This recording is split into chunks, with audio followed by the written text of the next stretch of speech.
दिल ब्लास्ट के बाद एक्शन में पुलिस। दिल्ली के प्राइवेट अस्पतालों को जारी किया नोटिस। पाकिस्तान, बांग्लादेश, यूएई और चीन से पढ़कर आए डॉक्टर्स की जानकारी। अल-फलाह यूनिवर्सिटी के नाम पर बड़ा स्कैम। मरे लोगों के फर्जी साइन पर जमीन का सौदा। ईडी की कार्रवाई में खुलासा। हरियाणा के अल-फलाह यूनिवर्सिटी के फाउंडर जवाद अहमद सिद्दीकी का विदेशी कनेक्शन सामने आया। बेटे को दिलाई ब्रिटिश नागरिकता। बेटे के नाम पर ब्रिटेन में कंपनी। ईडी को शक यूनिवर्सिटी से धांधली का पैसा बेटे के कंपनी अफाम के जरिए रखते थे और रूट करते थे। बेटे की कंपनी की भी अब इंक्वायरी होगी।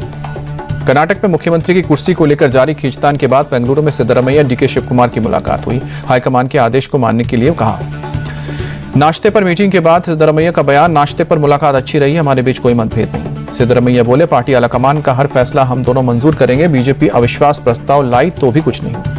डीके शिव कुमार बोले, हमने साथ में बढ़िया नाश्ता किया। कर्नाटक के प्राथमिकताओं को लेकर आगे रास्ते को लेकर बात हुई है। कर्नाटक में कांग्रेस नेतृत्व विवाद पर बोले केसी वेणुगोपाल, कुछ नहीं होगा, कांग्रेस एकजुट है, बेंगलुरु में एक साथ है। नेशनल हेराल्ड केस में टली सुनवाई। 16 दिसंबर को राउज एवेन्यू कोर्ट में होगी अगली सुनवाई। ईडी की चार्जशीट पर सोनिया राहुल पर आएगा फैसला। लखनऊ में सपा कार्यालय के बाहर लगे पोस्टर। एसआईआर, नोटबंदी और दूसरे मुद्दों पर बीजेपी सरकार पर हमला। लिखा, बीजेपी सरकार के फैसले की कीमत जनता को जान देकर चुकानी पड़ी। यूपी के डिप्टी सीएम केशव प्रसाद मौर्य का बड़ा बयान। बिहार के नतीजों से साफ हो गया है कि सबका सफाया तय है, सपा का सफाया तय है और आरजेडी से भी बुरा हाल होगा।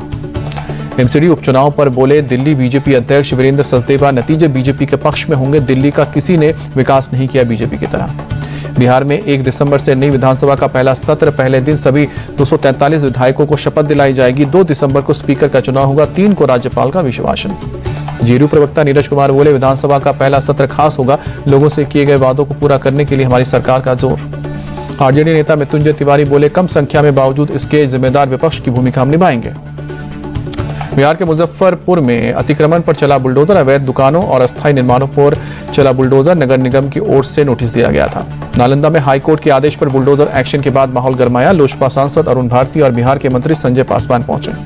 एयरबस A320 सीरीज के विमानों पर सोलर रेडिएशन का खतरा। सॉफ्टवेयर अपग्रेड के लिए एयरबस A320 सीरीज के 350 विमानों को भारत में ग्राउंड किया गया। A320 सीरीज के विमानों के अपग्रेडेशन का काम 2 से 3 दिन में पूरा होगा। सोमवार से लेकर मंगलवार तक ही ये बंद रहेगा, उसके बाद उड़ानें शुरू हो जाएंगी। पश्चिम बंगाल एसआईआर की बैठक के बाद चुनाव आयोग ने टीएमसी को हिदायत दी। कहा कि बूथ अधिकारी को धमकी ना दे या प्रभावित करने की कोशिश न करें। पश्चिम बंगाल में एसआईआर को लेकर टीएमसी को चुनाव आयोग ने नोटिस दिया है। सारे आरोप बेबुनियाद बताए हैं। बीजेपी नेता दिलीप घोष का ममता सरकार पर आरोप। कहा कि टीएमसी बैकडेट के जरिए फर्जी जन्म प्रमाण पत्र दे रही है। सिर्फ जन्म प्रमाण पत्र होने से मतदान या मतदाता नहीं मानना चाहिए।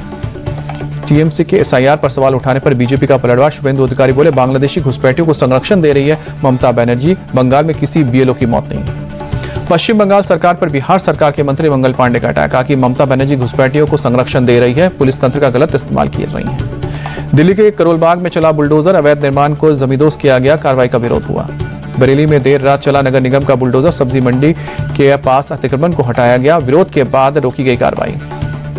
एमपी के आगर मालवा में चला बुलडोजर। मां बलगामुखी मंदिर के पास से हटाया गया अतिक्रमण। कोर्ट के आदेश के बाद नगर निगम का कार्रवाई। दिल्ली में ऑल इंडिया बैडमिंटन चैंपियनशिप का आगाज। सीजीआई सूर्यकांत, केंद्रीय मंत्री अर्जुना मेघवाल और किरण रिजिजू भी शामिल हुए।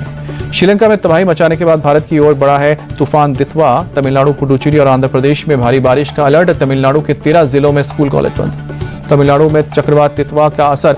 थुडुकोडी में भारी बारिश के बाद जलभराव।